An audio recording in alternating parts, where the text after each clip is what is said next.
कल तक यही बच्चे इसे कबार कहते थे। सच कहा हरिया, पर इसमें बच्चों की क्या गलती?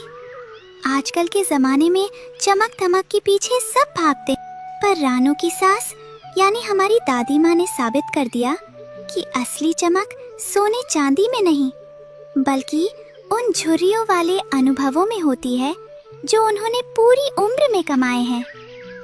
बिल्कुल, दादी माँ की उम्र सिर्फ बरसों की गिनती नहीं है, वो तो इस जंगल का जीता जागता इतिहास है। जब हम छोटे थे तब भी उन्होंने ही हमें सूखे और तूफानों से बचना सिखाया था।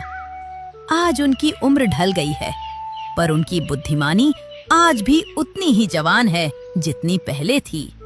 कितनी खुश नसीब है रानू, जिसके घर में ऐसा वट वृक्ष है जो धूप में खुद जलता है पर पूरे परिवार को ठंडी छांव देता है।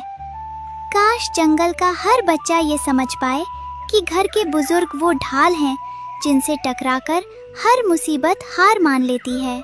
वो भयानक सूखा अब एक बीता हुआ कल बन चुका था, लेकिन आज की रात कुछ अलग थी।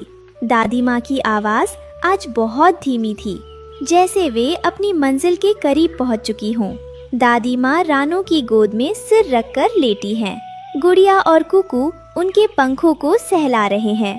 चांद की रोशनी सीधे दादी माँ के चेहरे पर पड़ रही है।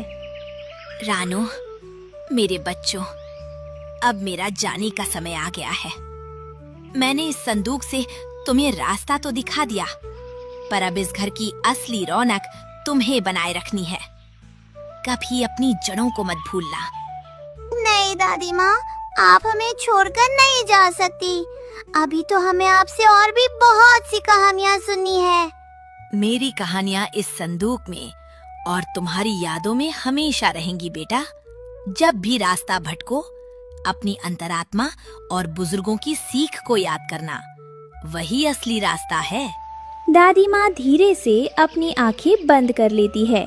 एक चमकदार रोशनी उनके शरीर से निकलकर आसमान के तारों में मिल जाती है।